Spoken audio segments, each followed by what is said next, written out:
Hi guys, welcome back to my channel, and if this is your first time here, you're welcome. I hope you stick with me. Today I'm making something that reminds me of home and my childhood. Bole and sauce, or plantain and sauce if you'd prefer to call it that.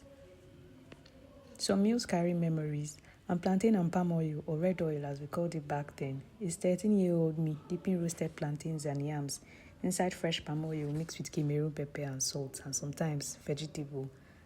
I preferred plantains as a child, but it was mostly because my tooth fell off once when I was eating yam. This particular dish reminds me of my village. If you frequented your village, you'd remember that there was always a burning fireplace, or at least hot charcoal. Our grandparents had no fancy equipment, no fancy gadgets, so roasting yam and plantain or corn and pear were major means of entertainment for us as kids back then, whenever we visited. This is my own version of plantain and red oil, with a twist, of course.